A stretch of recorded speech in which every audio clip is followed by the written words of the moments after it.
changing who I am. I'm making a new plan, rearranging my life, and I won't look back ever again. Yeah. You ain't see me activated. You better hope that you never see me agitated. I think about my actions, plan them out, evaluated. That's how I end up on the top, man, I'm calculated. My mind's a weapon, my body is the engine. I'm never second guessing, I just do what I was destined. Cause I feel I got the blessing, persistence and obsession. That's how you keep progressing, I already learned that lesson, yeah. I'm changing who I am. I'm making a new plan, rearranging my life, and I won't look back ever again. You can't stop what's moving. You can't stop what's moving. I'm changing my life, and I won't look back ever again. No fear, see clear, you deserve to be great. I know it feels like things get in your way. Push through those walls and the others will fall. Sit up, stand tall, you can get through it all. I need some energy, anxiety's no friend to me. I have a short memory, I don't really remember things. That's how I move on, that's how I stay strong. A new day's on, I'll keep moving right along. And I feel like the pain in the past, it needs to stay in the past. You gotta take off the cast. I wanna feel like I'm a new person. I wanna have clear vision and purpose. And I feel like the patient lasts. If you can move on and past the things that make you feel bad, and you can change in your brain, I'm certain. I've done it before, and man, I'm not perfect. I'm changing who I am. I'm making a new plan, rearranging my life, and I won't look back ever again. You can't stop what's moving. You can't stop what's moving. I'm changing my life, and I won't look back ever again.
Hey y'all, what's up? Can y'all hear me? Yeah, I was muted. I was doing something, Frank. Um, I'm chatting on whatever. It shows both on mine, Allie. Probably on B, not boobs. But you can chat on either one. Everybody's on the boobs channel. Tammy, Ayo, Allie, Frank. Three boy mom. I don't think she's here. She's busy. Three boy mom's an OG of mine. Or from Queen and all of us. What's up, everybody? I'm trying to change my picture and my freaking. I don't know. My iCloud takes forever to back up and load pictures, and it's so freaking aggravating.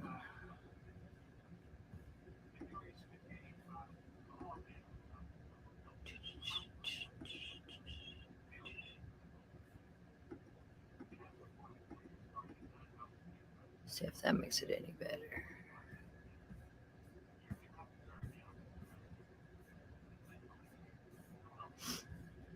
No.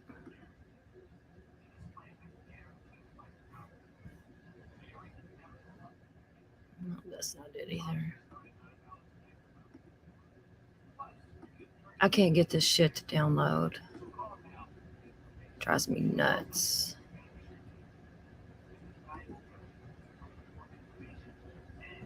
There's Frank's chips. I found that picture. That's not it. That's the hearts. Downloads. Trying to find my.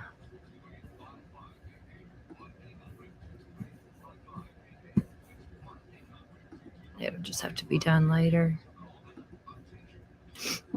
Piddling around. I know what piddling around is.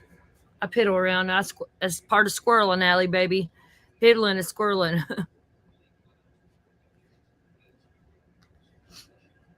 You like boobs better, Tammy? I know. I do too. That's why I took the investigates off, because I don't really, I don't know. I want to put the boobs back on my main channel instead of just B, but I want it to be family friendly. You know what I mean? My second channel, boobs, it's whatever. Right, Allie, same, right here. Where'd it go? I'm trying to sync my phone to my MacBook. It's right here in my hand, and it's taking forever. Because I want to make my picture the thumb that you made me, like I do on my main page, but it's not on my StreamYard.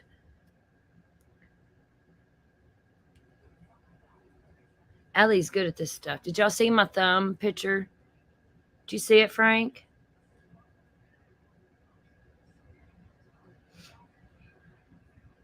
If it would freaking hurry up and sync, I could get it on my thing here. I hate this. I don't know why it's not synced. It aggravates me. Show options, all files. I want all of them.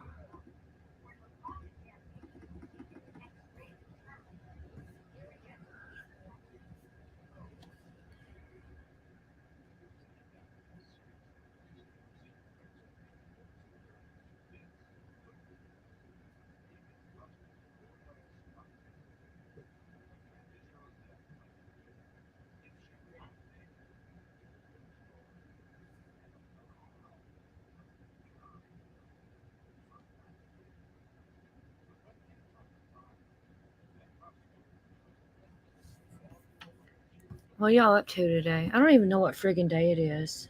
Wednesday.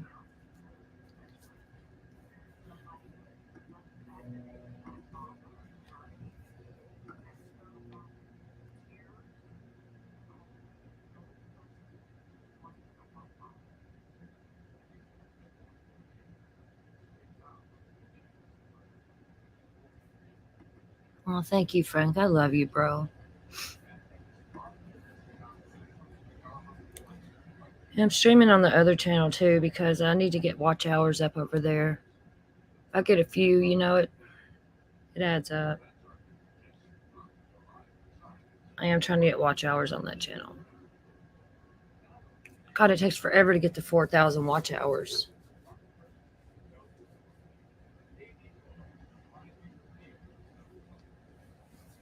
Let's see here.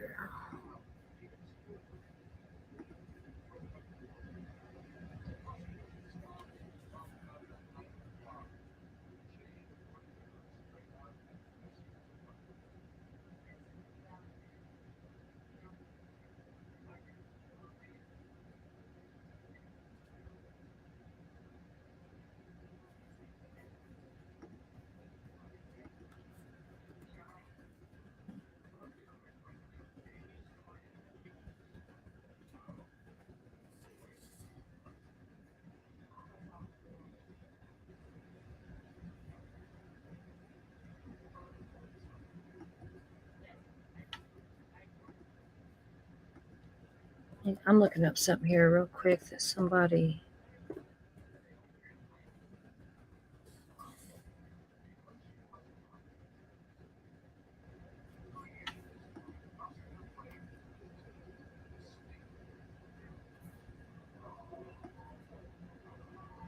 Someone told me that.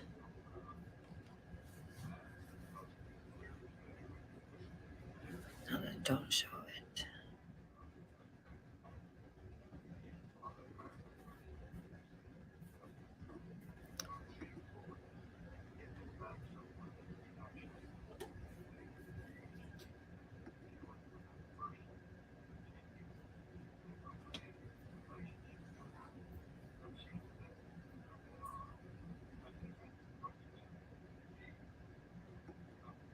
Just 1 second, y'all.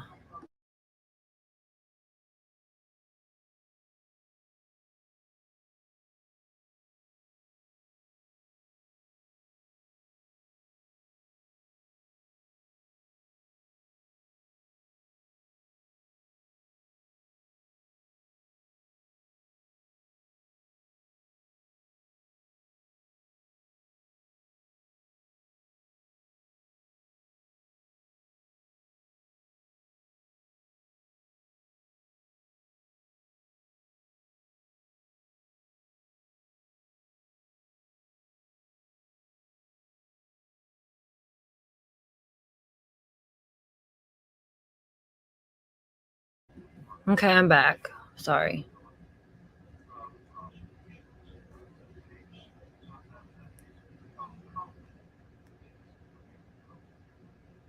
Tammy, that's cool you work at an airport. I didn't know that. That's cool as hell. I bet you see a lot of shit.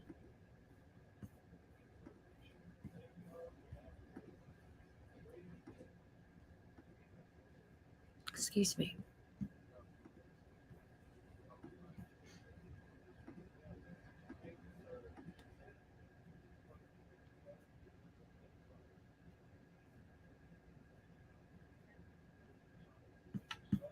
Okay, what I'm looking for, has anyone heard anything about Jared Lysick and Doug Bishop's wives being sisters?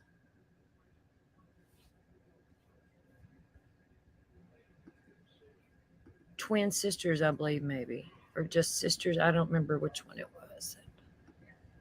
But I was looking at that, trying to look into it.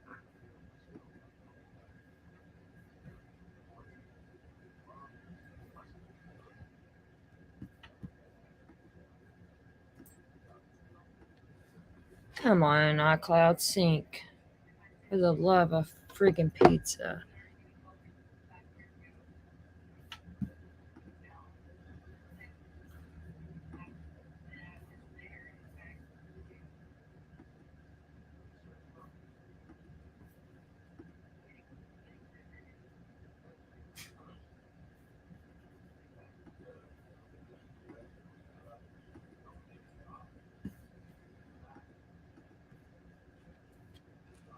No, Frank. A bartender. I used to be a waitress in a bar. I loved it. I used to be a waitress at Cracker Barrel too, and I loved that. You can make really good money waitressing at Cracker Barrel. They're a pretty good company to work for. They're strict as fuck, but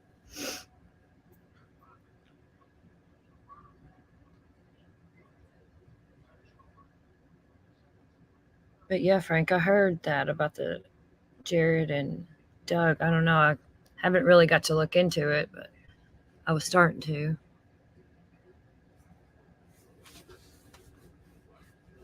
Oh shit.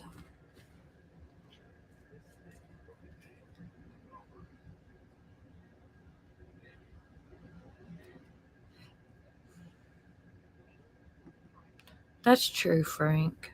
I could do that. Do it through my phone, but I don't want to freaking freak with all that. I don't know why I just don't automatically.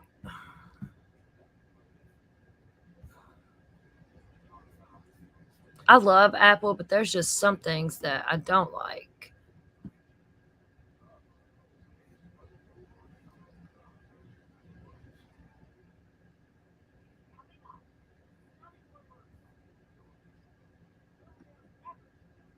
Let's see, recent. Now you got me back looking for this freaking photo that won't sync. I don't know. Probably because of these videos I got on here.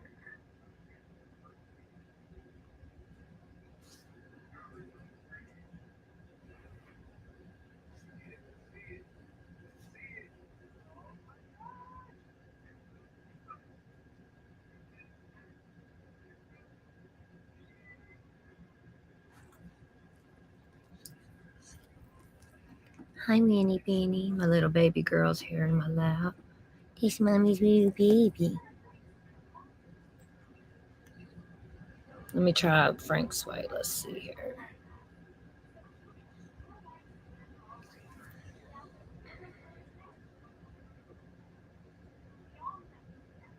Going on my phone. That's a good idea, Frank.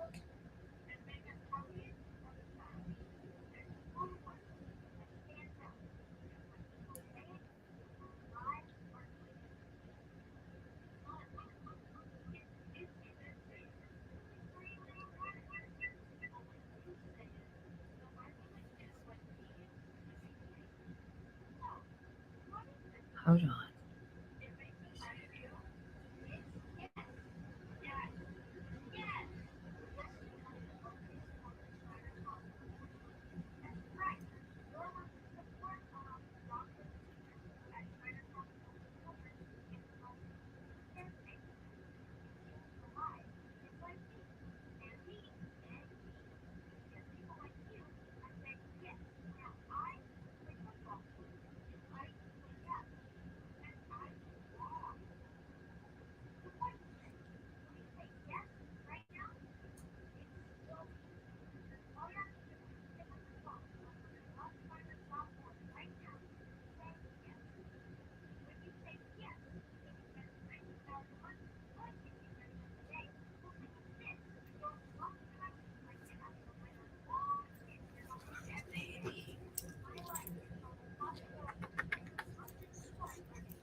Can y'all hear me?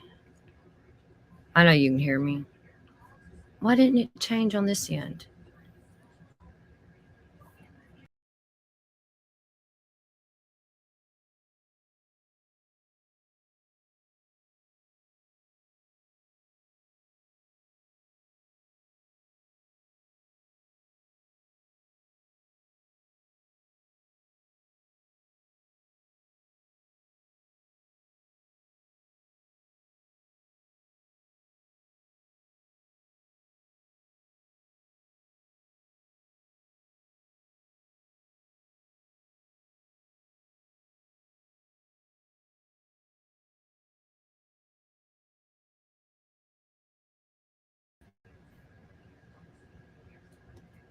It changed it somewhere, but now it don't.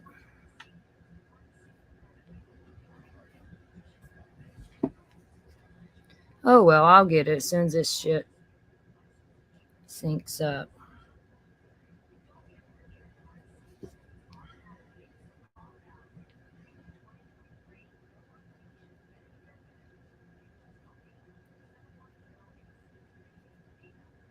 Did I see Trixie somewhere come in? There she is. There's my love. Hey, I seen you. I was busy and I was not going to let it go. Wacky tacky. Hey, love. Stonefly Blue. Hello.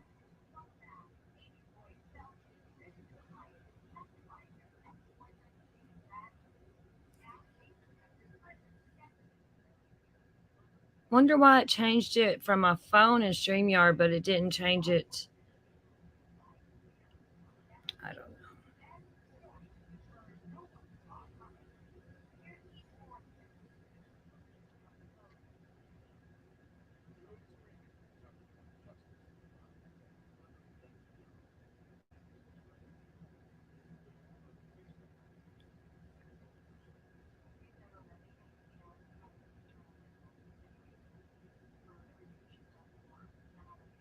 Let's see.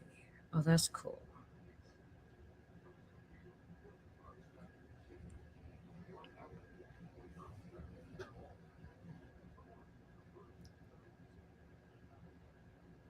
What the hell? I don't know what that is.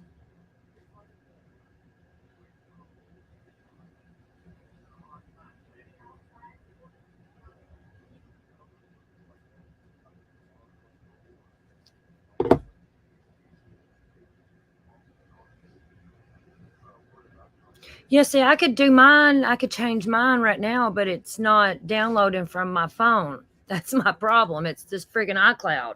It's taking forever. It's because I made a couple videos recently, and it's down syncing them to it's syncing it all. It's taking a minute. I hate it. I could do it, but Allie, I need some more thumb emojis, different ones like for our membership. You know how you can use certain emojis just for members? We need some thumb ones.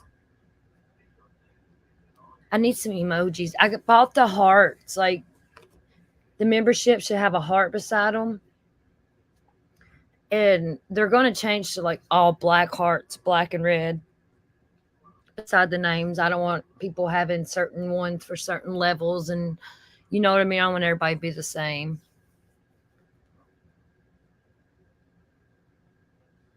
I get this freaking phone to. It's right here beside my computer.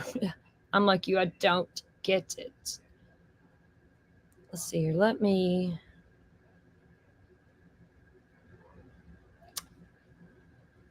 See if I can download it. Let me airdrop it. Let me see if I can do that.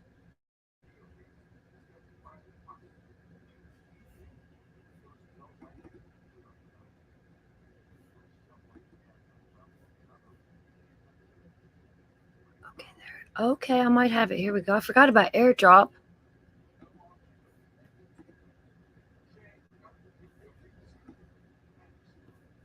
Oh, Pep.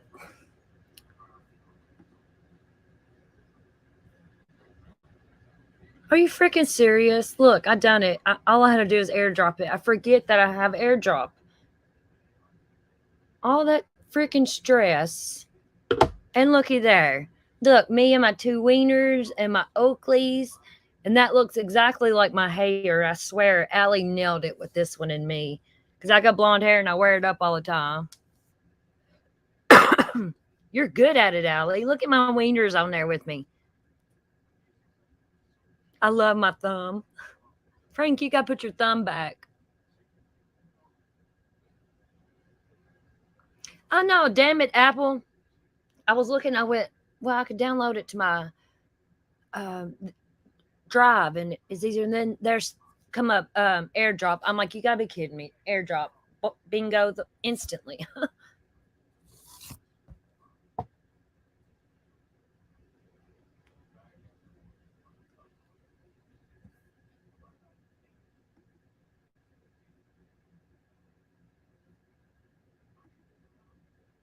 Yeah, later we're not today probably, but we're gonna dig into the wives of the Adventures with Purpose because it'd be interesting if their wives are sisters. It looks like a thumb. Yes, it does. It's perfect. Birmingham. Frank's American accent is on point. Yeah, we need a Birmingham emoji for members.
What's up, y'all? You still there?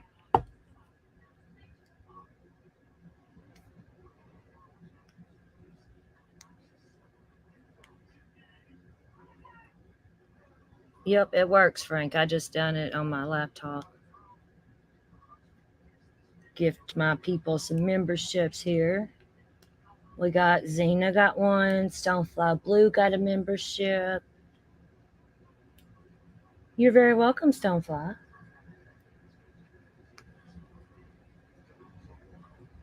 You came over to the B side. Yeah, that's a bish. Cotton candy bishes.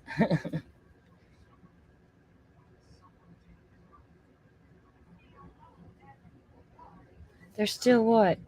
3 more? Because I got 5. I thought I bought 5 for. Tammy Ayo, come over to the Cotton Candy B side and you get you a membership maybe. Come to my other channel, my main channel, and type in chat. Because I just. There she is. Yeah, stay here because see if you can get you. I want you to get a membership.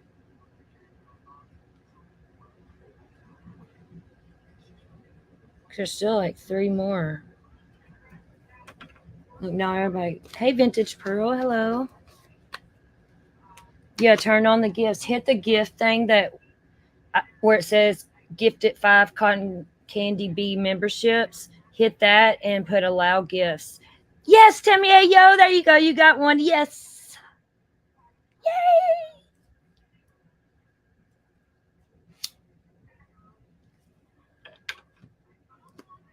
Very welcome, love. I'm glad you got one. See, we don't get to pick who it is who gets them. YouTube does that. And I think it's funny in like some of these drama channels, like their haters will get the memberships when it's gifted. So you can tell who lurks. It's funny.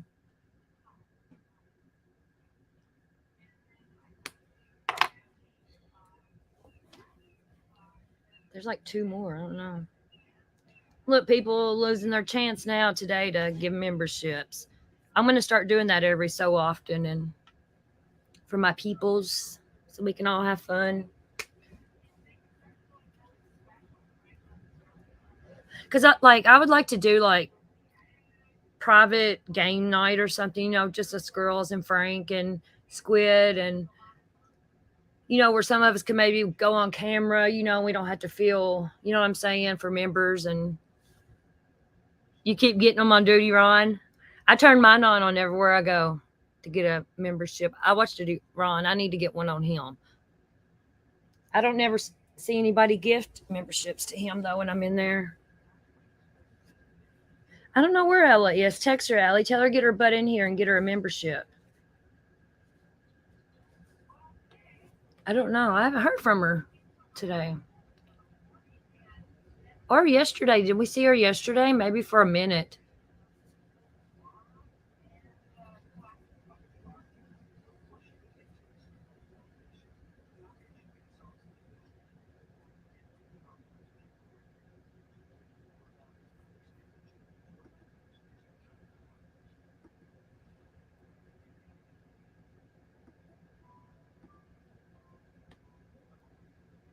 Jaded, hey.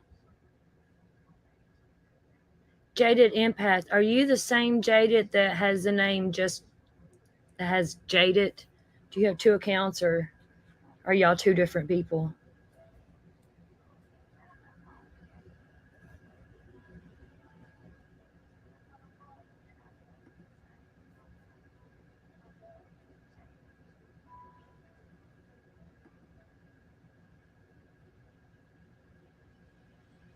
Okay, two different people. I thought so. Oh, yes. Look, Jada, you got one.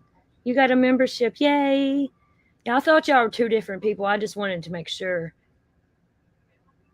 You're both sweet as sugar, I swear.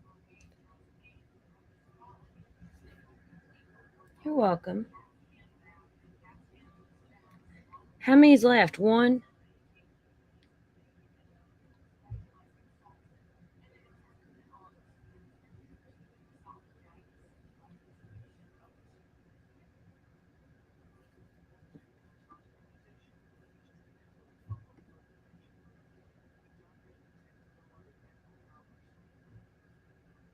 Yeah, the other Jaded, she mods for Benny and them over there. She's got a lot going on too.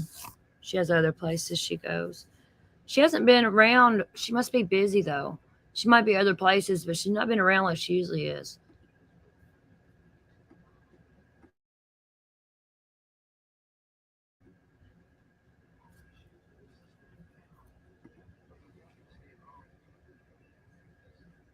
Y'all, and thank y'all for last night. We had our live. I laughed and I enjoy y'all so much. Y'all crack me up. Birmingham.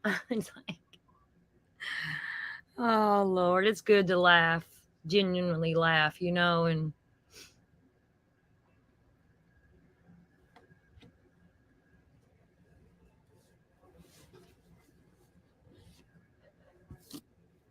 oh shit, how do I got my clock and stuff?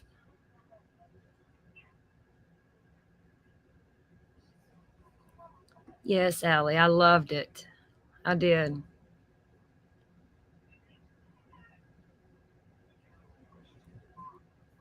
Oh, thank you, Jaded Empath.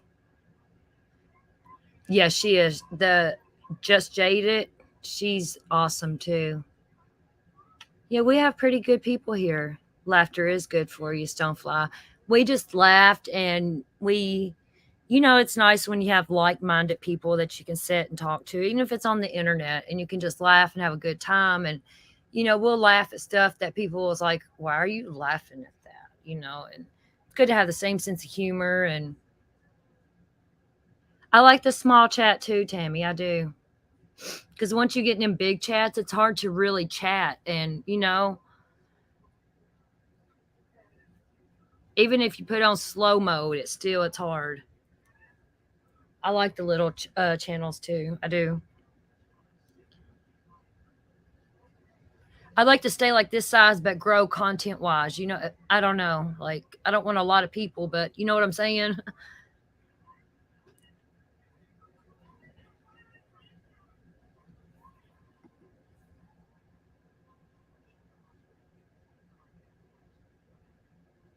What ringtone did, what ringtone, Birmingham?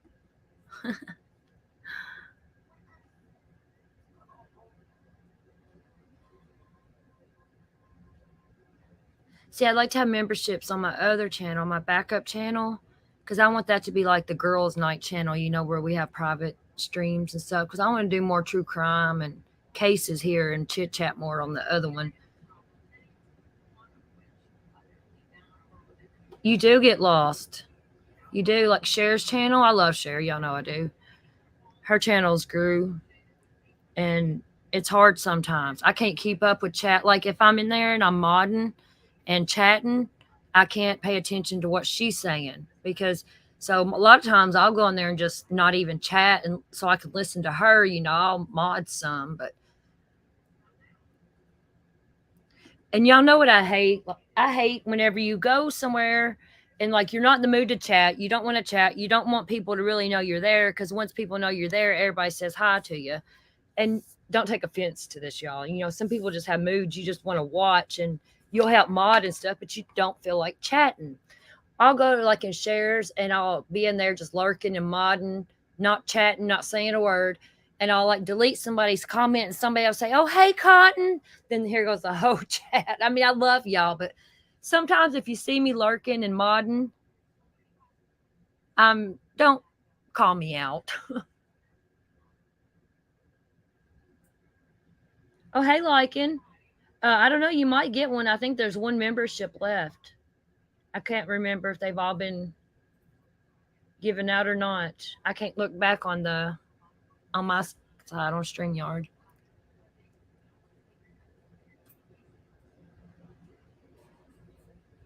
Come on, Lysol. I'm joking, Lycan.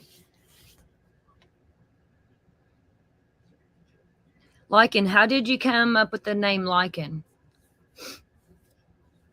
I like different names. It's a pretty cool name. For real.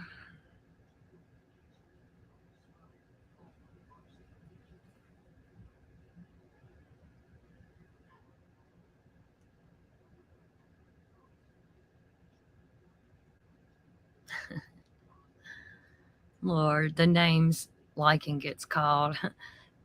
I ain't trying to knock nobody because I like some of the people that calling names.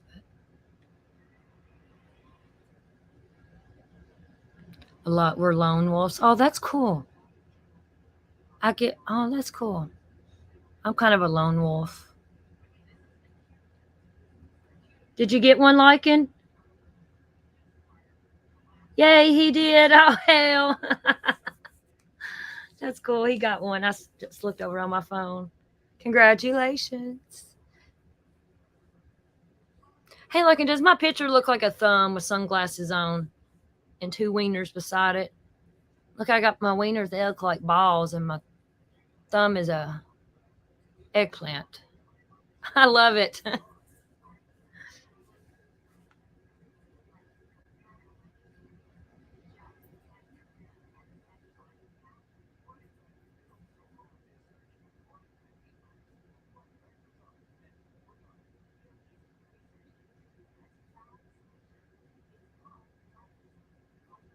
Frank, you are fast.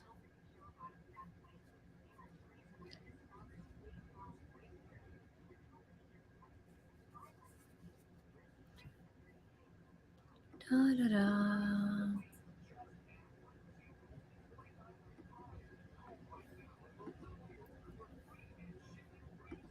I ain't got nothing I'm going to talk about. I just want to chit chat and give some memberships. People be cray cray though.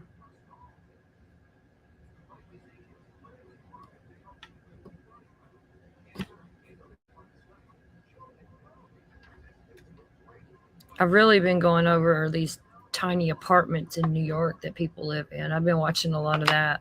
It's pretty cool. And then there was these people that lived in the sewer in New York City, and it's very interesting.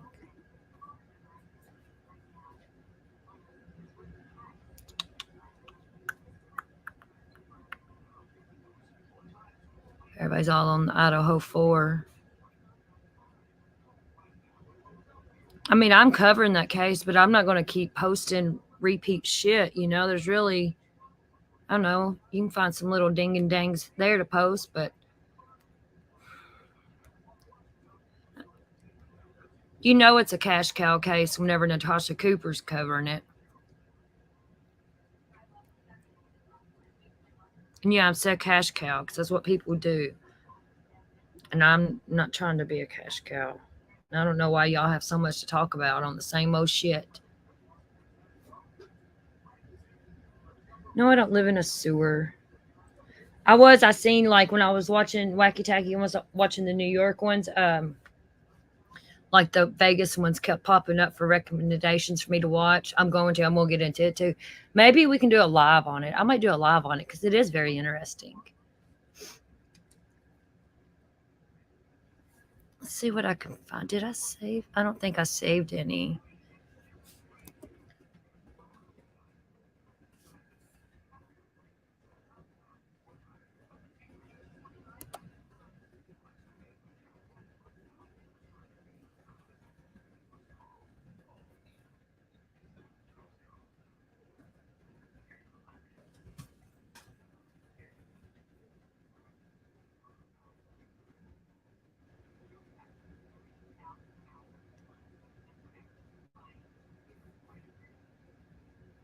Here's one. I watched some of this. I did watch this one. This is interesting as hell.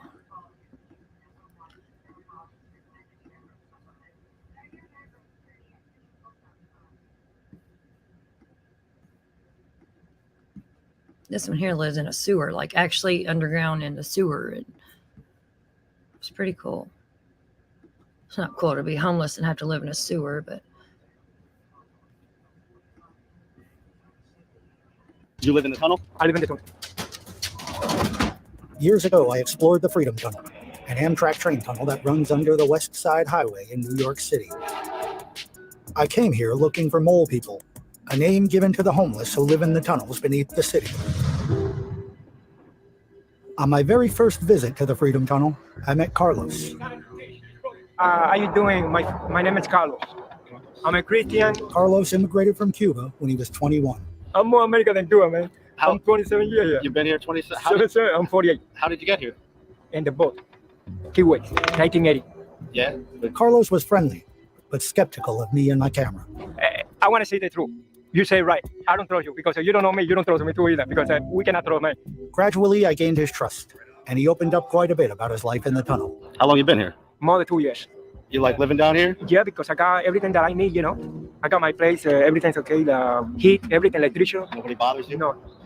They know that we here, you know. You have any trouble getting food down here? Or? No, God provide food. What do you do for food? Like a supermarket, they throw away food. Oh, yeah? Food, they expired the days, Yeah. and some food that they damaged, you know, broke and it's in good shape. So we take it for food. I don't have to worry. Eventually, Carlos showed me his home. Got it, come on. Yeah.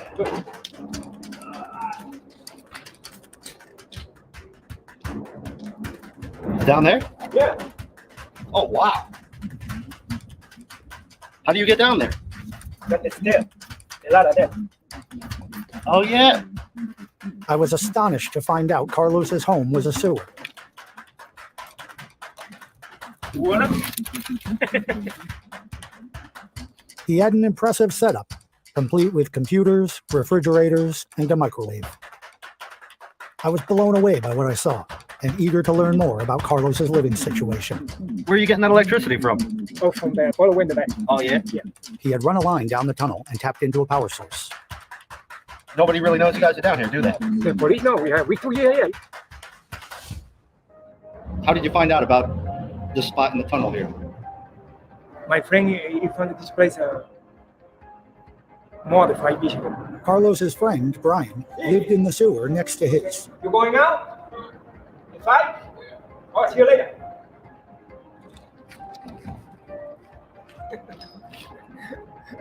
Where were you living before you lived here? Me? I was homeless for a long time, for many years. For many years, I used to live in the church. And the facility, you know, government facility, the church, it's a very bad place. The church is a very, very wicked place. So, I think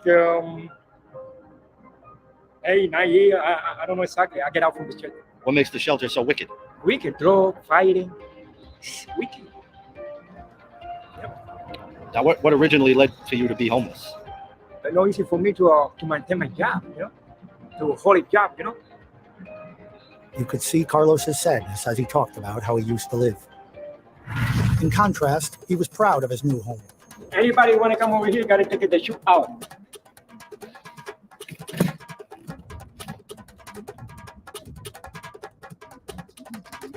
Oh, this is garbage. You want me to hand you down some of this stuff, or? Let's put it there. Put it in the corner. I'm going to throw it away. This is milk. I mean, some of this other stuff, the keyboard. Do you want that? Yeah, give me the keyboard. How you like it? You like it? Nice, man. It's cool as hell. Everything is from the garbage. I found it. You don't smell that here, no? No, not at all. I would have never guessed that it used to be a sewer. I marveled at all the work and inventiveness Carlos put in to create comfort for his home. Something that most of us take for granted, like water, was a daily chore for him. See how much work I got to do here? Yeah. Where do you get the water from? Oh, from the pump. I thought you were. I helped him bring his belongings into his place as he shared more about his life in the tunnel. I got to bring the computer. You hold me with the computer? Yeah. What are you doing with it? I got to put it here. I got a printing too, but I needed one cable for the printing. What kind of cable you need? Can I show you the printer, the back? Yeah, sure. Let me see. I might have one. This is the print. This one here? Uh-huh. I visited Carlos a number of times and brought an extra printer cable I had at home on my next visit. Oh, yeah, fix it. Look. Nice. Fix it. The cable fits. Yeah. Yeah, I thought that was the right one. Yeah. Good. I cannot do it today, nothing, because today is a low day, Yeah. You have to earn really much. Carlos was very religious and would not work when it was time for him to pray. I'm going to pray down there. All right, man. So you have a nice day? Okay? I'll probably come by next weekend, all right? Yeah. The next weekend, when I saw Carlos, I got a wonderful surprise. I want you to go inside with me in the room. I want you to figure out the computer. I have some problem. So you can check it out? I'll take a look at it. Yeah, please. I was really excited to be invited into his home. Ready? Yep. You gotta take your sweater. You gotta take your sweater out. It's warm inside. Yeah. Yep. Once inside, I did my best tech support to show my gratitude for this unique experience. You don't have enough empty space on your hard drive. So what can I do? What can I do? You can put another one in. Oh, like over here. Let me see. Like this one like that? Luckily, I had built a few computers at that point, so I was able to answer Carlos's questions. That just gives it power. It doesn't matter which one you use. Okay, good. In a few minutes, I learn a lot about everything that you say. After we got the hard drive installed, we called it a day. I saw Carlos several more times on my visits to the tunnel, but that day was my only time in his home. That's it? I'm grateful he warmed up to me and was willing to share his way of life. Spending time with Carlos and visiting his extraordinary home is a unique experience that I will always remember. Carlos no longer lives in the tunnel. The authorities cleared everyone out several years ago and sealed up Carlos and Brian's homes. All that remains is a small pile of old clothes and debris. If you want to keep up with what I'm working on, head over to my website, eks.tv. You can sign up for my newsletter.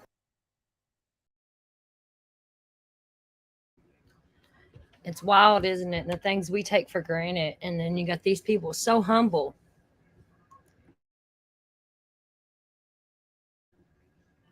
I like Sharon Osbourne. I love me some Sharon Osbourne. If that counts.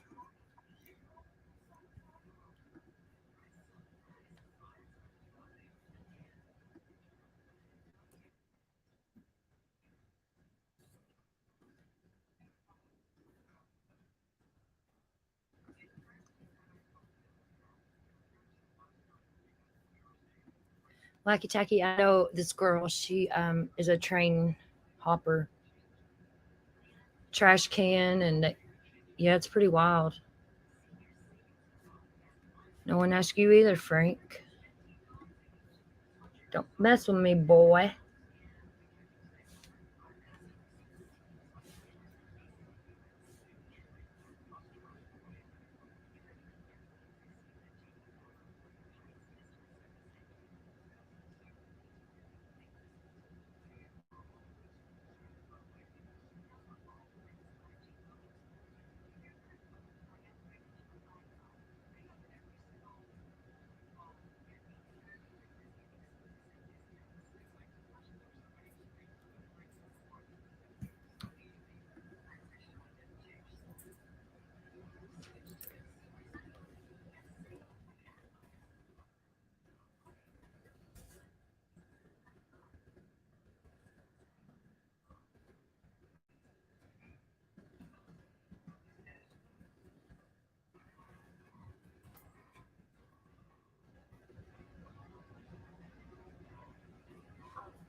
Oh, hell, it's this one. This one says he built a secret home in a mall and lived there for 4 years before being discovered. Sorry, y'all, if you don't want to watch none of this, we can stop. It's just interesting, the homeless and what people do to survive, you know? It's crazy.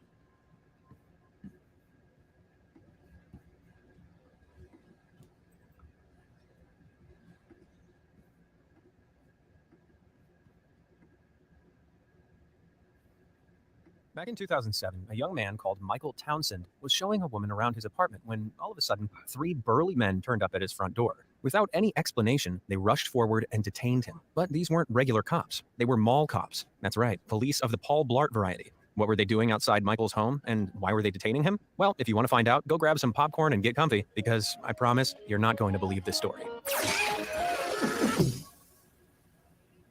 If we're going to start at the beginning, then we need to rewind all the way back to 1999. This was the golden era of bell-bottom jeans, Britney Spears, and most importantly, mall development. In Providence, Rhode Island, the brand new Providence Place Mall had just been built. The 1.4 million square foot development boasted 160 stores and services, straddling the Woonasquatucket River as well as Amtrak's Northeast Corridor train line. With so much going on, this wallet-busting $500 million project was clearly designed to be a one-stop shopping destination that would help revitalize the city. But as it was being constructed, our protagonist, Michael Townsend, a local Providence resident and artist, noticed something unusual. His running route took him past the mall's construction site every day, and as it was being built up, he spotted a section of the site that didn't make sense. Right by the river, there were 2 large walls that almost touched, but not quite, leaving a gap in the middle that led to a large spot where nothing was going on. The space was too oddly shaped to be a store, and too angular to be a part of the parking complex. It looked like some sort of design accident, a strange space that existed purely because of the angles of the other purposefully designed areas around it. Weird as it was, Michael didn't think much of it, and carried on running by. However, a little over 4 years later, in 2003, another group of developers set their sights on Providence. Seeing the success of the marvelous mall, they began scouring the city for sites to plant even more retail units. After a thorough search, they figured that the city's historic Mill District would be the perfect place to rejuvenate and rebuild. Unfortunately, this was where Michael lived. He and a group of artists resided as a collective in one of the district's old warehouses, known as Fort Thunder. Devastated by the decision, Michael spent 2 years alongside many other residents to save his home in the Mill District. But sadly, it was all in vain, and the colorful Fort Thunder ended up being replaced by a parking lot. While being displaced would kill most people's motivation, the devastating event hit Michael with a bolt of inspiration. At the time, he was a drawing instructor at Rhode Island's School of Design and a founder of the city's tape art movement. So he reached out to his artistic friends for help. After much discussion, he and 7 other artists decided to create a project that would highlight the amount of livable space being sacrificed to soulless retail development in Providence. They named the project Trümmerkind, a German term that poetically translates to children of the ruins. To bring Trümmerkind to life, they would daringly try and live for just 1 week inside of Providence Place Mall without leaving.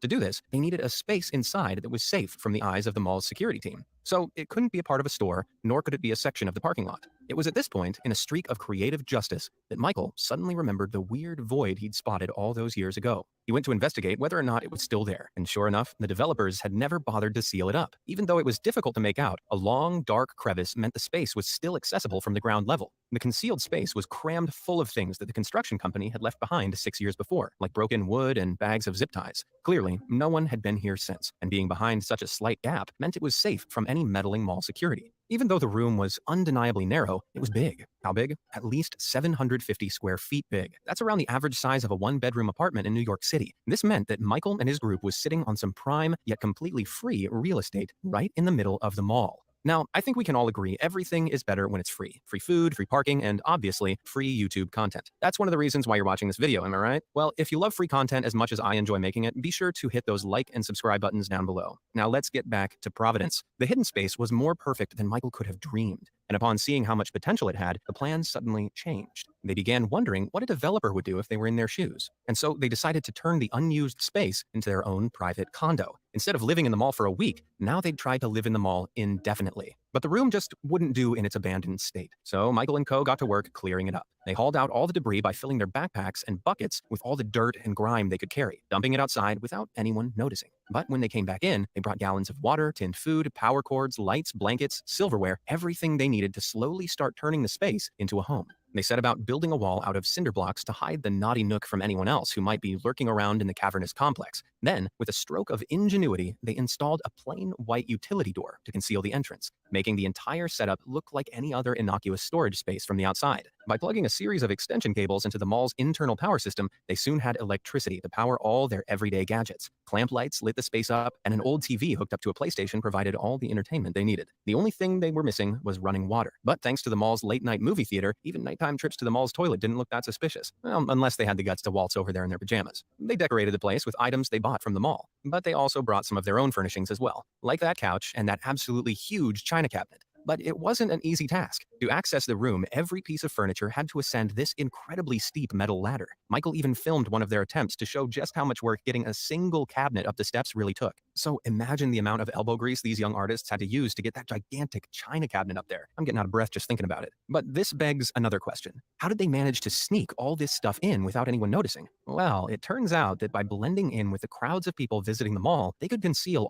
most of their stuff into this place in broad daylight. Even though they were confident about their concealment, they didn't want word about the room to spread. So all 8 artists made an agreement not to share the space with anyone else. I guess that meant the first rule of Secret Mall Condo was, you do not talk about Secret Mall Condo. And the second rule of Secret Mall Condo was, you do not talk about Secret Mall Condo. This secret setup...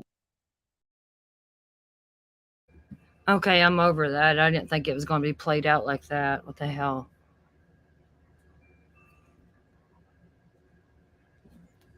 What y'all? Let's watch something. I want to watch some funny videos or something. Let's watch Vegas. See if I can find Vegas tunnel people.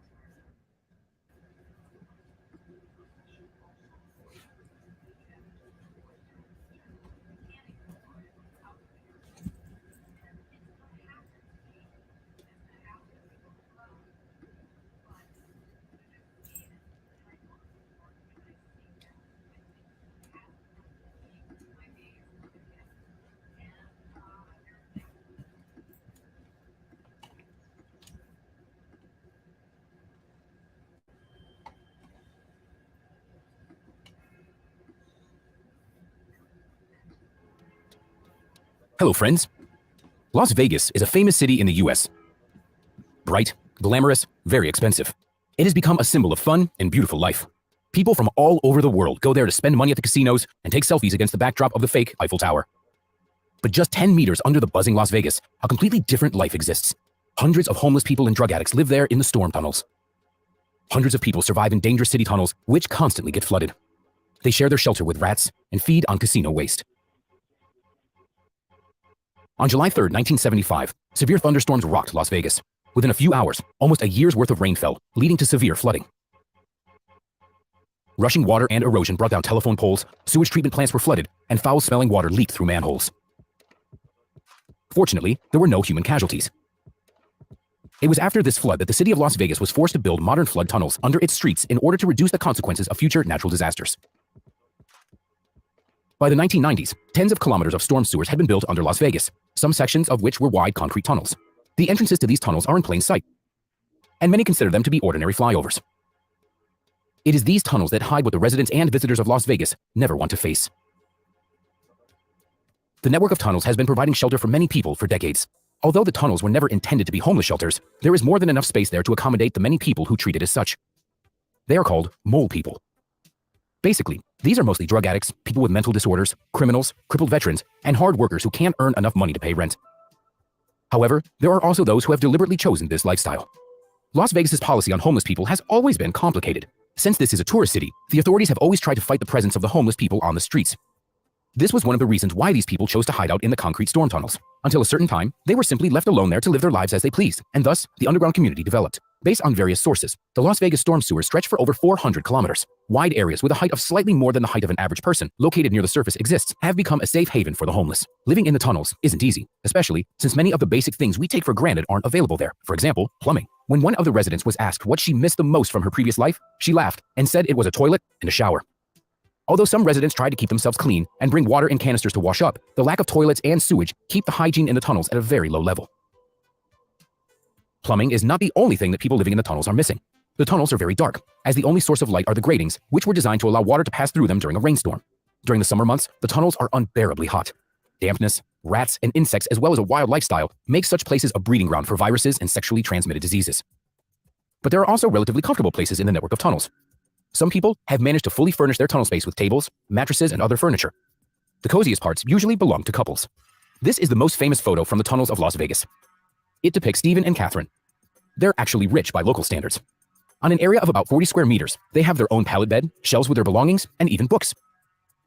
Most of the homeless people in the tunnels live in simpler conditions: a mattress, a blanket, canister of clean water, and a flashlight. Some homeless people have small refrigerators to keep their food safe from rats that roam the tunnels at night. The tunnel residents keep fires to drive away uninvited guests. I have to say that the people living in the tunnels are well aware that they're sitting on a time bomb, because a heavy downpour can drive them out of this dwelling without any warning. They would only have a few minutes to collect the essentials and leave the tunnels. Fatalities caused by flooding are rather common. For example, in 2016, water gushed through the network and drowned 3 homeless people. But these aren't the only dangers the residents face in the tunnels. A very common problem there is crime and drug addiction. After all, many local residents are addicts. It takes a long time for emergency services and police officers to find a patient in the tunnel network. Moreover, the mole people don't always dare to immediately call the authorities, fearing they might have problems with the police. Illegal activities are an integral part of underground life. Even the most serious crimes happen rather often. It's no wonder that this kind of lifestyle eventually attracted the attention of the authorities. The increase in criminal activity has led to increased police control over the entrances to the tunnels, but the homeless still try and find a way to get inside. However, in order to avoid getting detained by the police, many residents chose to leave their underground homes. Nevertheless, despite all the difficulties and inconveniences of this lifestyle, various sources state that a total of 1,000 to 2,000 people live in the network of flood tunnels in Las Vegas and refuse to leave. It's like a small town or a whole local civilization with its own values that lives according to its own laws only they know and understand. Many people choose to live there because of the proximity to the casinos on Las Vegas streets. The entrances to the tunnels are located near the gambling establishments, which are always full of rich tourists who throw away their money left and right. Homeless people go to the casinos in search of chips lost by players, to simply beg for alms, or to empty the slot machines of the tourists who have had too much to drink and fall asleep. Chips can always be exchanged for cash. There are also those who collect pension or welfare, which isn't enough to rent proper housing, but is quite enough to settle in the tunnel and regularly lose money in the casino. Some of these homeless people have regular jobs, for example, in stores or at gas stations, but they can't afford to rent housing in the expensive Las Vegas. Despite their isolation and the reluctance of the authorities to notice such a serious problem, the tunnel still attracted a lot of attention. Film crews and TV shows visit these places. But it doesn't mean that tourist maps should include this as an attraction, because it's still rather dangerous there. The homeless people living in sewage tunnels don't like intruders. The existence of the underground town in the tunnels under Las Vegas became known to the general public after the publication of a book by the journalist Matt O'Brien. Social services and the Shine a Light charity started helping the homeless. However, in order to participate in the rehabilitation programs, one needs to give up alcohol and drugs, which is an impossible task for many residents of the tunnel. Therefore, most of the homeless prefer to... This one here popped up over here, the Oakland, California homeless problem. It's wild because I don't know if y'all remember, I don't remember when it was. I was talking about, I went to Oakland, California, and I had to walk through Tent City. And let's watch this one. Yes, this looks like what I had to walk down by, but it's worse. They had like their own little houses built and everything. Let's see here. Oakland, California sure does have a homeless problem. Driving around town, there's homeless encampments all over the place. They're on the sides of the roads and dirt lots. There's long stretches of them on sidewalks. Some are in tents, some are in RVs, some are actual encampments with makeshift structures where hundreds of people gather in communities. It's estimated there's about 5,000 homeless individuals throughout the city of Oakland, but nobody really knows the exact answer. And the number of people on the streets in Oakland's nearly doubled in the last 2 years alone. A lot of that has to do with the high cost of living in the Bay Area. Apartments that were once $1,000 a month now cost closer to $3,000 a month.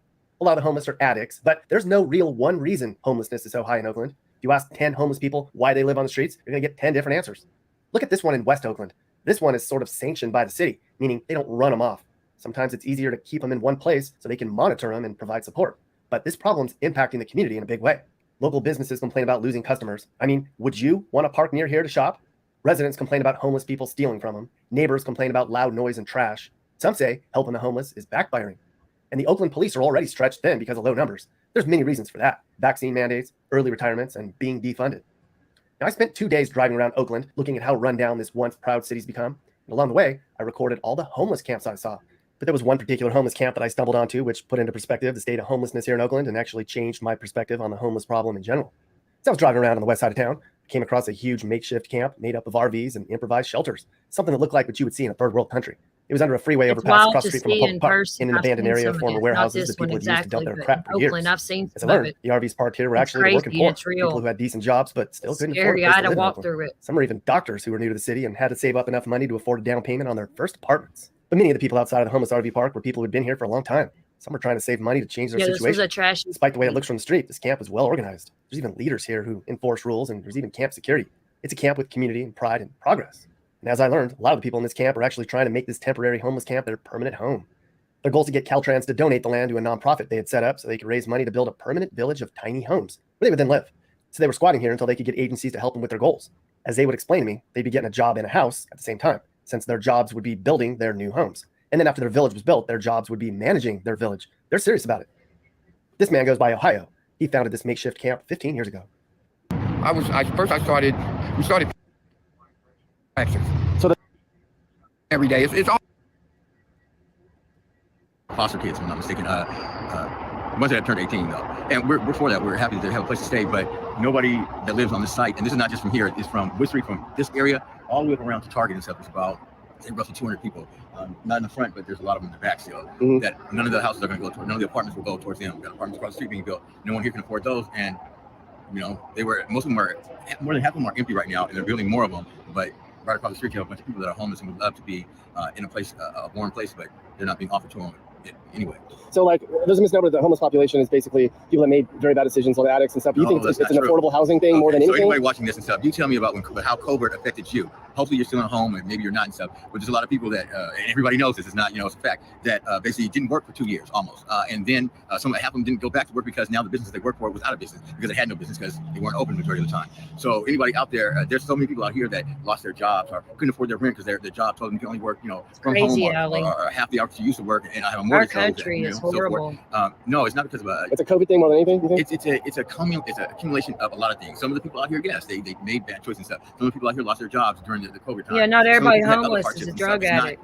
That's another thing we're trying to express to people. It's not because of drugs and alcohol that the majority of people out here. Things happen. If people out there can't understand or see that things happen to people in life, that cause things, and then you have a bigger thing that happens that we have no control over, like COVID. Add that to just daily life and daily living and daily situations up, and then think about the Bay Area and how expensive. $1,800, if I'm not mistaken, for Oakland is the average one-bedroom apartment, $18 a month. So you're thinking $20 an hour is still only giving you $1,600 before taxes. Take out your taxes, you got maybe $1,300, $1,200. You still don't cover your rent in one check. You have car note, you have car insurance. Maybe you have just one kid goes to school. Your one parent works, or what have you? You got to wash clothes, you got to pay electricity, you got to pay garbage, all this stuff. Maybe your mortgage stuff. So you tell me that who can really afford minimum wage won't allow people to. So like the alternative thought is, okay, well, you decided to drop out of school so that you can't get a good job. So I don't feel bad for you because you made your own decision. So like that's a theory that people have. Like, how do you respond to that?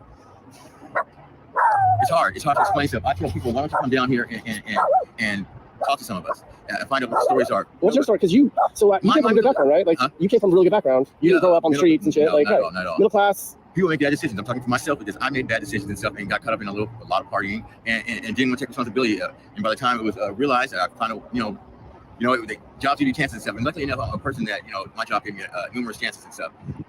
And I just fucked it off. That's me. I'm just one person just out of 200 out of this area. That's my story. So I'm not speaking for everybody. I'm speaking in general what I've heard and what I know of. But yeah, I screwed up. And now, lucky enough, I found something in this group that we have come together to do something to sort of hopefully make amends with who we believe in up there, and do something better than what we were doing before and stuff. That's all I can say is I'm trying to make up for it. Anyone I've heard or anything by doing what we're doing. And that's why to do is put that. Take her out. I crossed the bridge for San Francisco the next day. That video will tell a different story. And by the way, the people at this homeless camp I showed you, they wanted me to tell you they're having a holiday party on the first Saturday in December. Come by and show your support. You've got to be able to pull up on a curb and sleep or whatever. Curb, 60 miles. So how do you get money? So we're gonna watch this German Venice dude. Who was it that told me that? Wacky Tacky? Hey, tell me if this is the right one. Wacky Tacky, hold on. Is this the right one? I love you, LA! Welcome to beautiful Los Angeles, California. This is basically what you see when you watch it in the movies. But as soon as you go on the freeway ramp, Okay. I I love had those to freeway speed it signs. up This is some. America to me. or if you get off the freeway ramp, it looks already totally different. Welcome to the original Skid Row in downtown Los Angeles, better known as Central City East. There are approximately 6,000 homeless people on Skid Row currently, and it spreads over 54 blocks. Believe me, you don't really want to walk around here.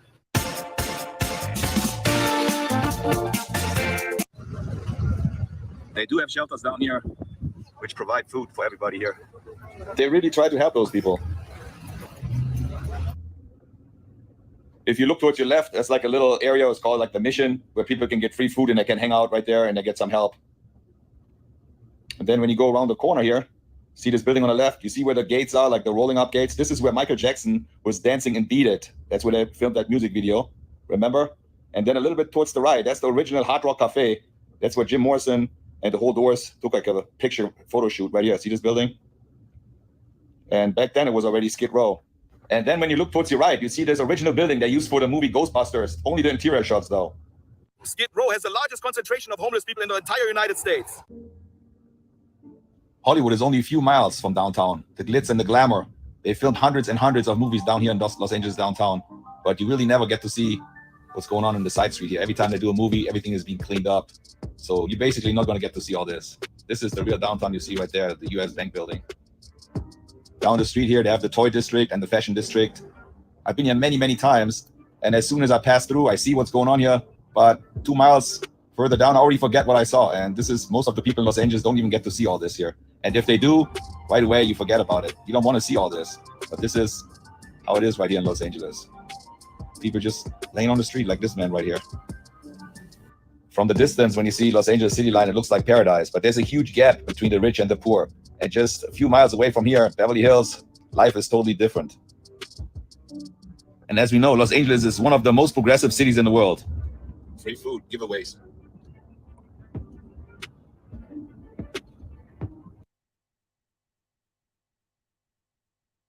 I'll be muting randomly when music plays. It really was established by the city in 1996, where shelters and services for homeless music. would be tolerated. And ever since, the crime and the homeless population started rising until today.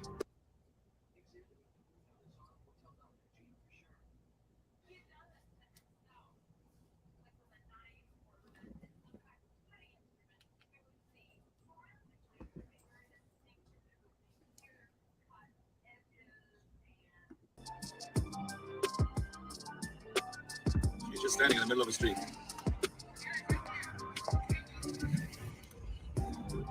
When you walk around here, it really feels like you're on a different planet. Hygiene is a really big problem here in Skid Row.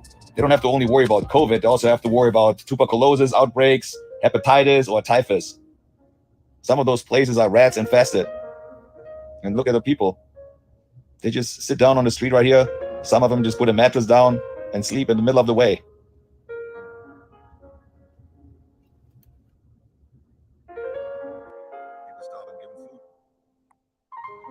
This is absolutely heartbreaking when you see something like this. Even if I wouldn't have told you about all this, you would not believe it. You have to actually see it to believe what's going on. While I was filming this, I saw lots of people in their cars driving by and offer the homeless people food and drinks.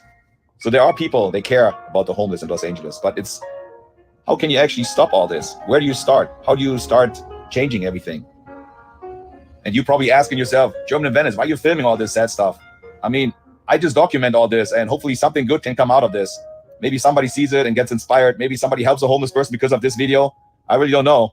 I had family members writing me from the last couple of videos I did about interviewing the homeless people. They saw their relative, their cousin on my video, and they contacted me and thanked me so much. They didn't know where he was. So something good came out of this. And I'm also hoping something good will come out of this. All those tents here on the sidewalk, they look worse than a refugee camp. See, right here on the corner, people give out food and drinks. There's a lot of people eating out of the trash cans.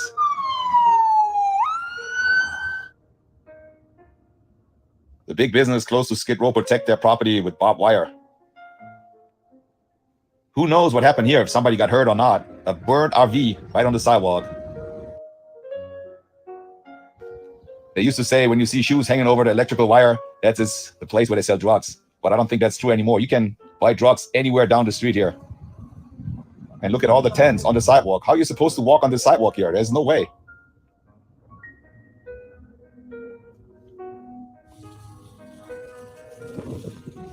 This guy was pretty inventive. He just connected a hose to the fire hydrant. Of course, a huge percentage of the people here on Skid Row use drugs, but there's a lot of mentally disturbed people. When I'm driving my car here, some people are in the middle of the street that hit my hood. I mean, it's kind of dangerous. And when they saw me filming, I have people throwing stuff at me. It is really not a safe area, especially when you film. Despite all the bad stuff you see, when you see this downtown skyline, it makes me feel really good. I love downtown Los Angeles. I know people that live in Los Angeles for 30 years or even longer. They've never been down to Skid Row. I mean, we all have problems, but when you drive by Skid Row and see all those tents and all the homeless people, you really feel good about your situation. And you just think, hopefully this will never happen to me. How can you get out of this situation? It's already hard for yourself getting up in the morning. You have things to do. Those people really have nothing to do. They don't even have a place where they can shower. They don't really have a place where they can go to the restroom. Lots of people use buckets, and then at the end of the night, they throw it on the street. I mean, you see all this, but you cannot smell how bad it smells everywhere here. When you get out of the car, even in the car, you can smell it. What I couldn't really understand is most of the homeless people that walk around in downtown, they don't even wear a mask. And then you think, all those people are so close to each other, COVID would spread like crazy and people would die like flies, but this is not the case.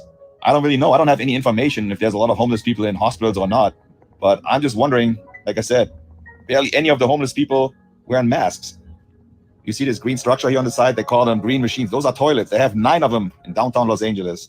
And in the beginning, the criminal element in Los Angeles took over and they were charging $1 to $5 for the homeless people to use the restroom.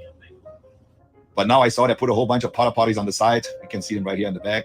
And they also put like little hand sanitizer stations with water on a few of the corners.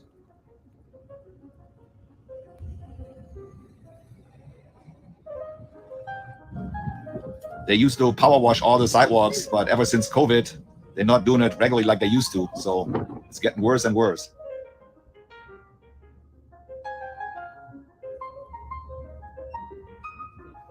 The trash is just overflowing everywhere.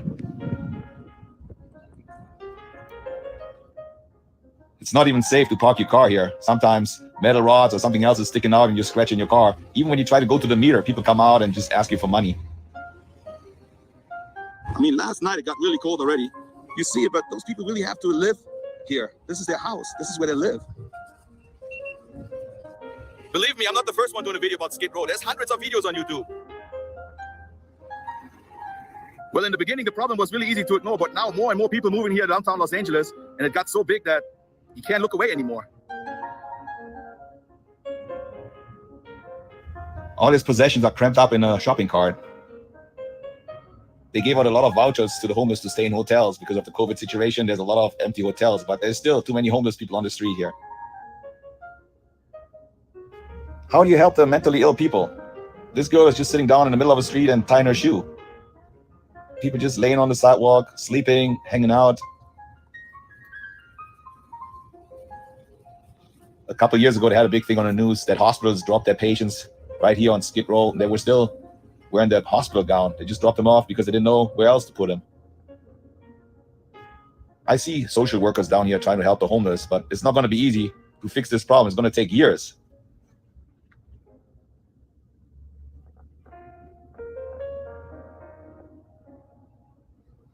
And now Christmas is around the corner, and I don't think those people really care about anything. They just want to try to survive right here. It's like a jungle out here. You have to survive. There's shootings down here. There's crime every day, fights.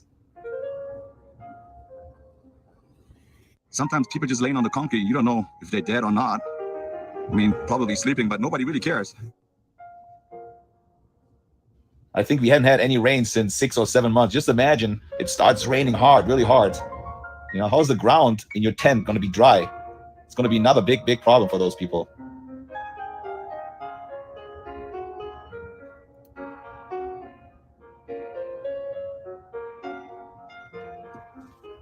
Wow, look at this. Mahatma Gandhi. Those encampments are just 1 block from City Hall. See the building in the background? This is the City Hall of Los Angeles, downtown.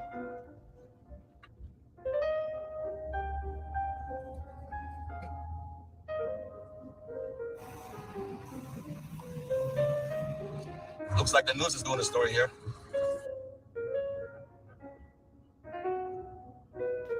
There is a lot of police present on Skid Row.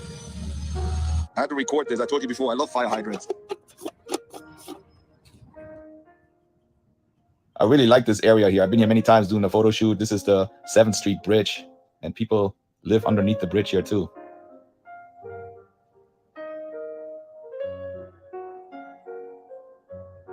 There's a fallen angel right here.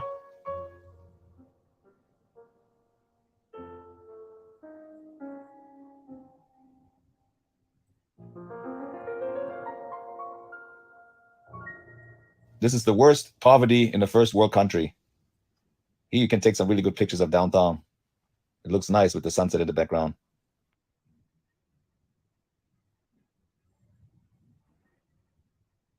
Trains are still coming by on those tracks.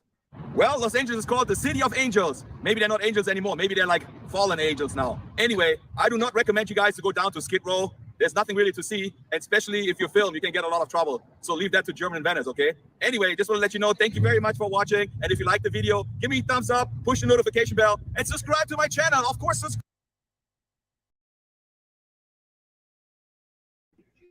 That's wild. I don't know nothing about crypto.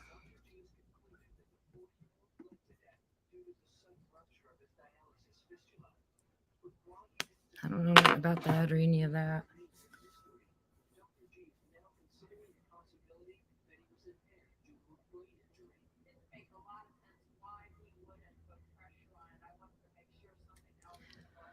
Oh, lordy, lordy. It's a boring ass day. Oh, man, he's gone. Thank goodness. I had the best days when he's gone.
What y'all doing? Y'all awful quiet. I'm just browsing YouTube, see what people doing. Talking about Idaho 4. Yeah, Stonefly. I can't keep up with what day it is either. I had to look at my phone.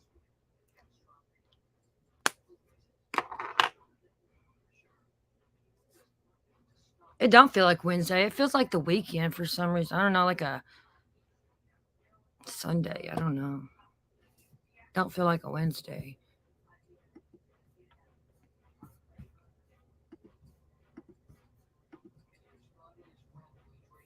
See what I had.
What's Liverpool? Not me. I don't know where Liverpool is.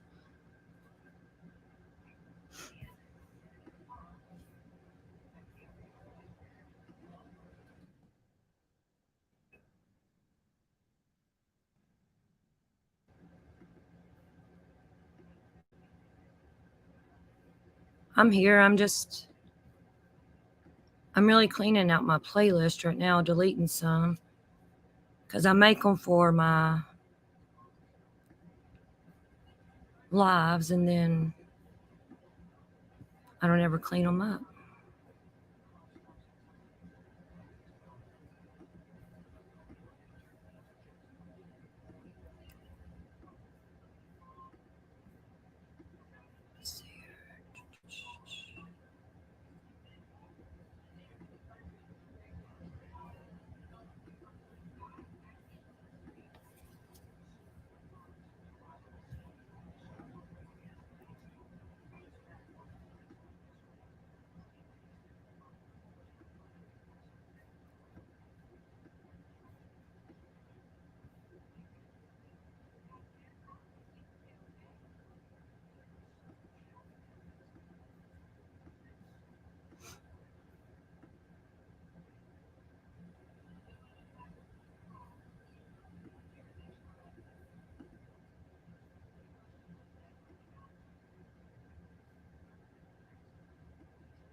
You're from Ohio, North Carolina,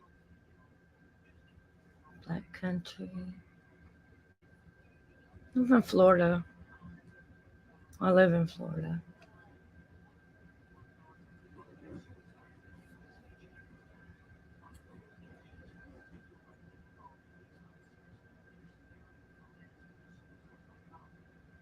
Y'all know how they say like every 10 years or so or whatever, or every so many years your taste buds change? Wacky Takey's talking about coffee. I used to love coffee. Like I would drink coffee. I love iced coffee all day long. Now I never drink it. I don't know. It's weird. I don't like it no more. It's really weird. I'll drink it. But...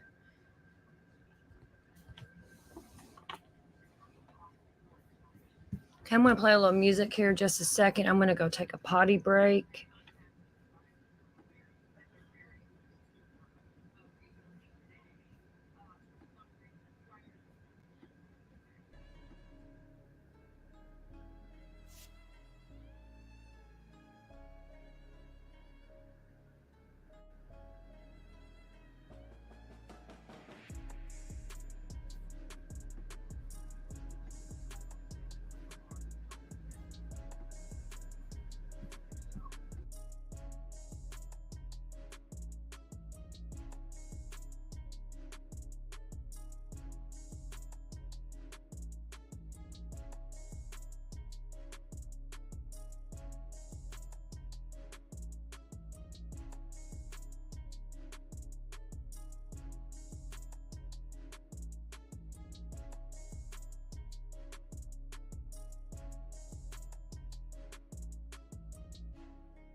I'm back. What's up, y'all? Let's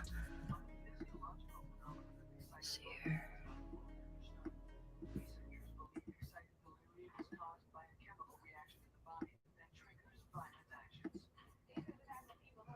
Sorry. Sorry.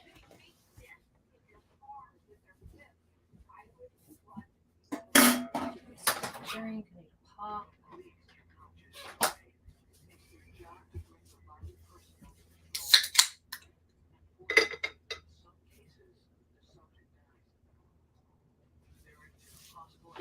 Shit.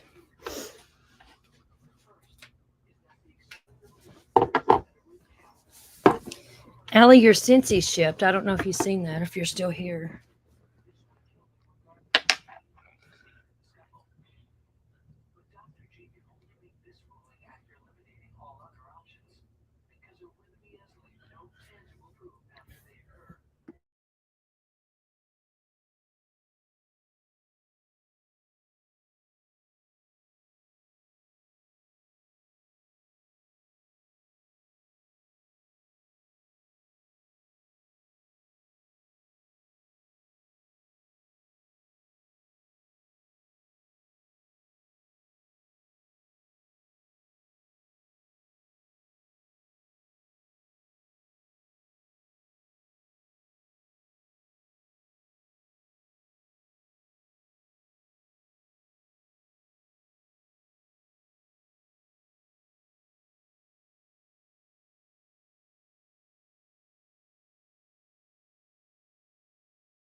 Yeah, Allie does good on the clip channels. Check her out. Yeah, she's our clip channel.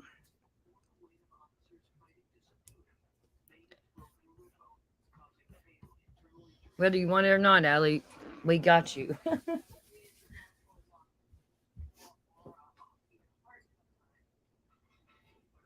Then we can restream Allie and we won't get struck. We can stream each other, Allie, me and you. Frank's our pimp. Everybody needs a Frank, but they ain't getting our Frank. Frank's Red Hot. What was it we was going to call him? Frank's Red Hot or something.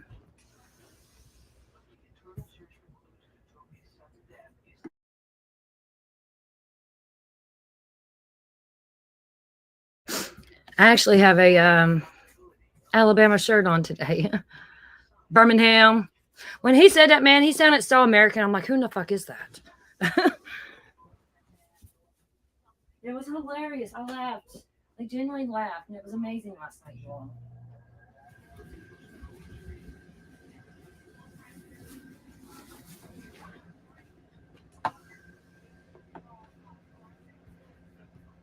Yes, Allie. No, you ain't going nowhere.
Hold on, y'all. I got a coughing spell going on.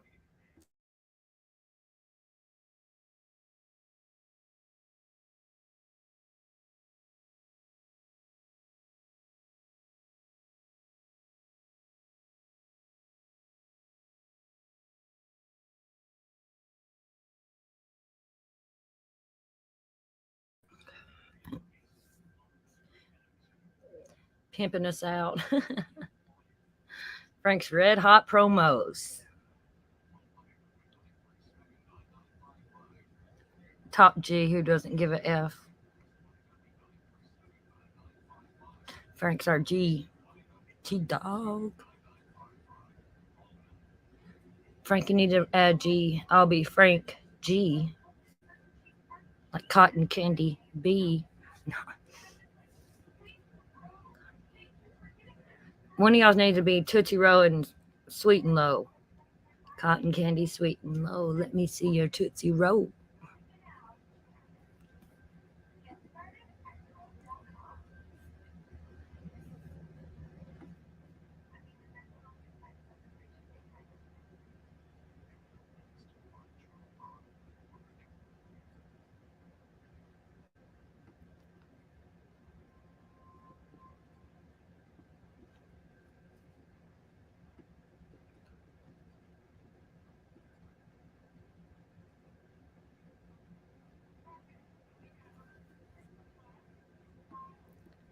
Y'all want to do a live on narcissism here in a minute? I do have. I was looking through my list. I have a whole list of stuff to go over on that. I want to. Well, it's playing videos and stuff, how I always do, but.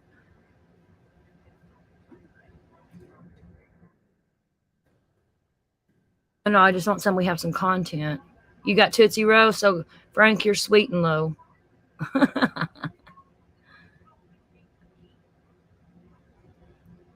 I'm not ready to like get off here, and I still want to chat, and I don't know what to talk about right now. You know what I'm saying? And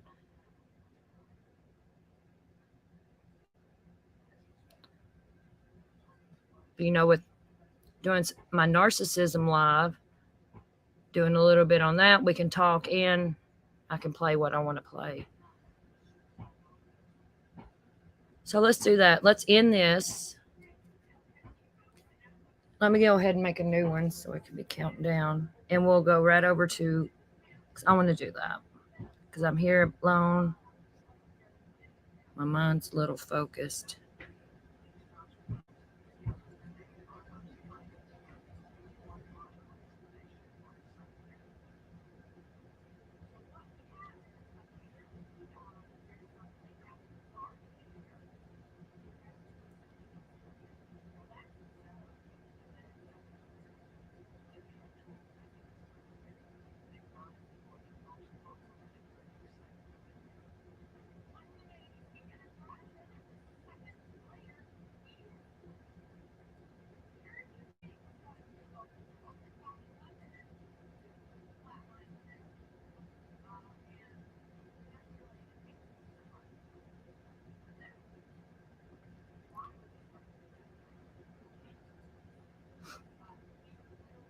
Did y'all see that video I posted of the registered SEG offenders or whatever that's around the Idaho house? There's 3 like right there. There's one like right there on the corner.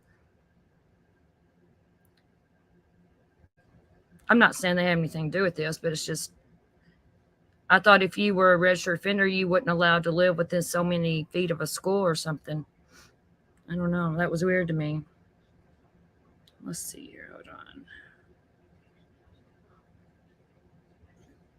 Ooh, Allie, I'm got the sticky cinnamon bun in my warmer today. It's a new one. I don't know if you got that or not, but it smells really good.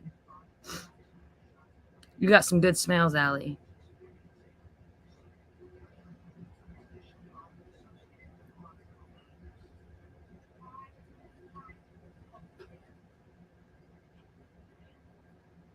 Where is...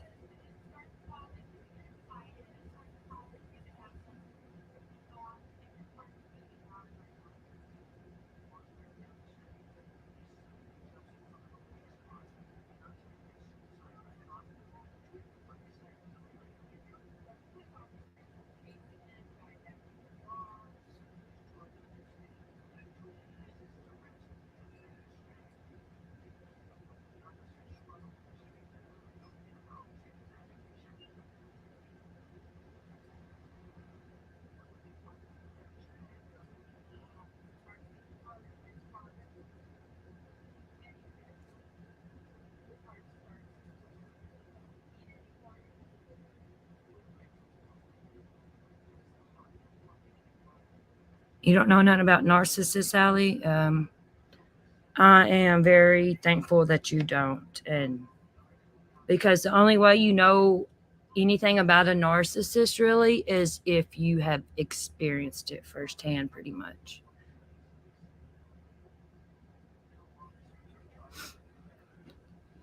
I don't know, Allie. I feel like there's going to be so much more that's going to come out on this stuff that's going to blow our mind.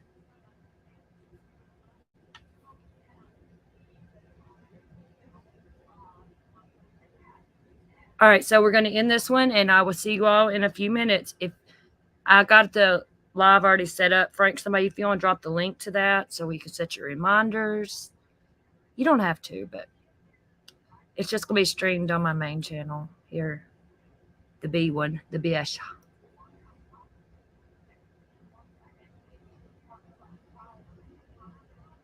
Me too, Allie. I love bakes, like bakery scents and cider, and yeah, I love fall too. The fall scents.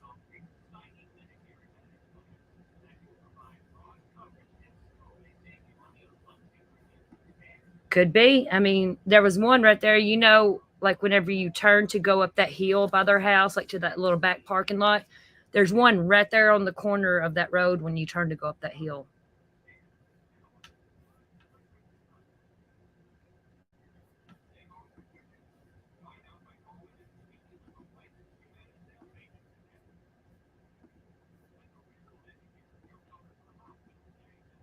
Hold on here, let me show you.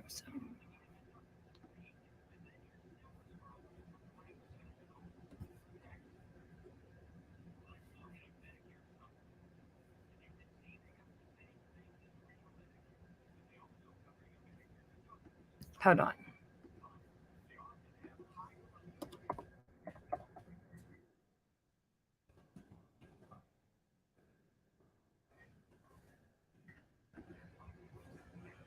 Hold on before we leave this. What the fuck is this?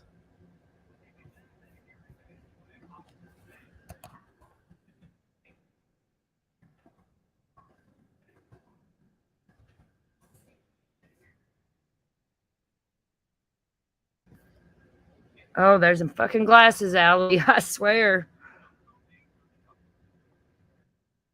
I want to show y'all this before we go over to the other one.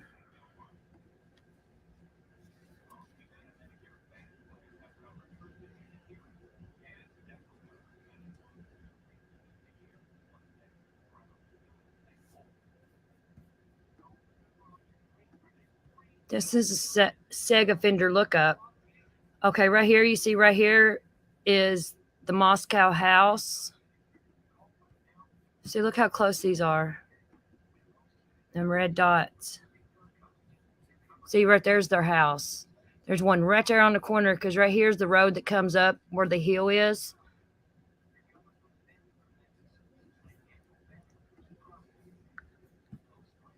Look, this one right here on the corner is this right here. This is all public. Anyone can look this up. See, it was right there on Queen Road. He lives right there on the corner. See, it shows where he's got a red dot on his house. His charges, you can see it on there. Sexual exploitation of a child. He's got 1, 2, 3, 6 or 7 counts of it. Aliases, he don't have none. Addresses, just that road. Markings, none found. So that's a Nate. That's him. Was right there on the corner. Let's see here.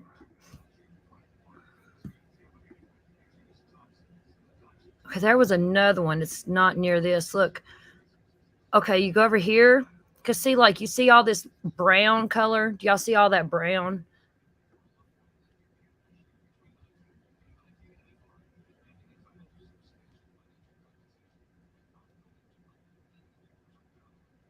Hey, Miss Sala. Y'all see that brown there beside the green? Or the, like, beige? Are y'all still here? Or did you done leave me?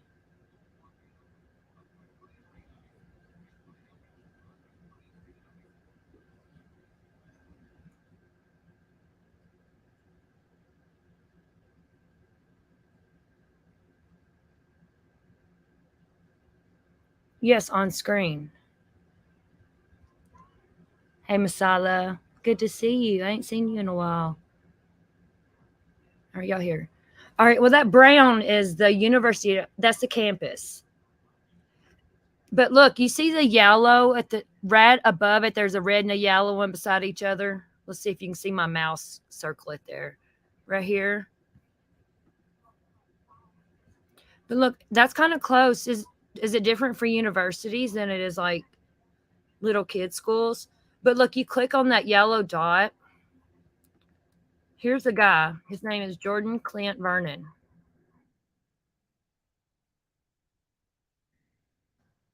His charges. Look at this. Can y'all see this?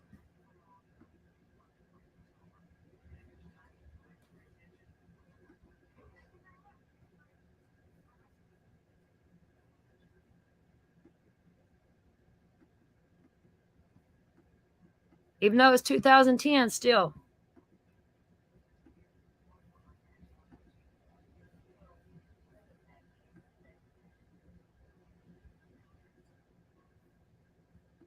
I don't know. It's all weird. There's a lot of offenders around there.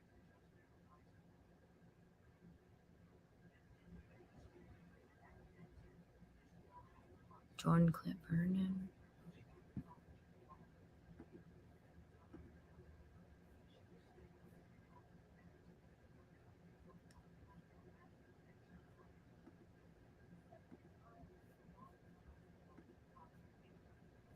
I just want to show y'all some of that. But right there, you can see the three right there by that house.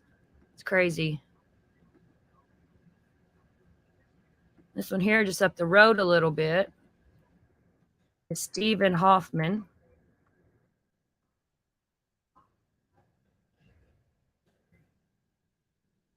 And there's his charges.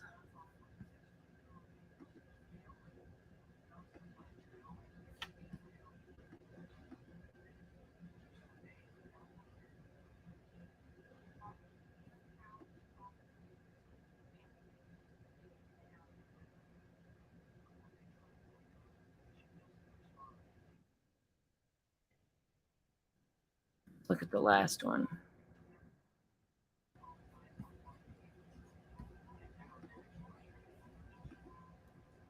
Then we got, I can't even say his name. He has like 5 names.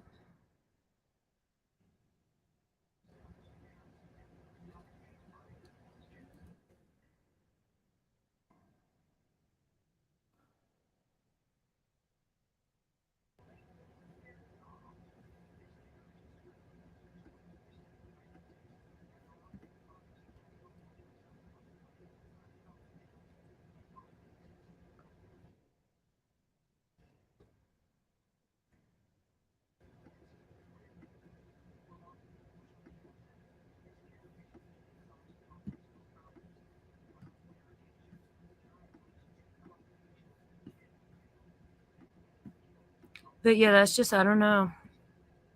I know it's probably got nothing to do with it, but it's just wild. There's so many offenders. Imagine the ones that's not registered that's around there.